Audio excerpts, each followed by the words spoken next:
சூழலில் தான் லைக் வந்து பாபா சாஹேப் அம்பேத்கரை பற்றி பேசுவது, பாபா சாஹேப் அம்பேத்கரை பேரை சொல்வது அது ஒரு ஃபேஷன் இல்லைன்றதை நம்ம வந்து நிரூபிக்க வேண்டிய இடத்துல வந்து நம்ம இருக்கிறோம்.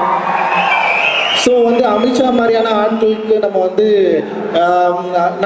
பாபா சாஹேப் அம்பேத்கர் யாருன்றது வந்து நம்முடைய பவர் அப்படின்றத வந்து அவங்களுக்கு வந்து நிரூபிக்க வேண்டிய அவசியம் இல்லைன்னு நான் நினைக்கிறேன். தொடர்ந்து வந்து அவருடைய முகம் வந்து அந்த முகத்தில் இருக்கிற வெளிச்சம் வந்து நம்மளை வந்து தொடர்ந்து வழி நடத்திட்டே இருக்கு. எந்த சக்தியாலும் யாராலுமே வந்து மறைக்க முடியாத ஒரு வெளிச்சம் வந்து பாபா சாஹேப் அம்பேத்கர் அவர்கள்.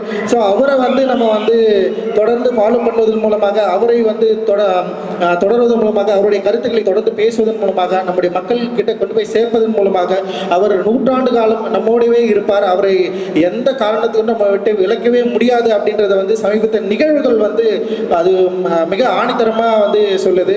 ஸோ ஜெய்பீம், ஜெய்பீம். தொடர்ந்து பேசுவோம். மகிழ்ச்சி. ஜெய்பீம். நன்றி.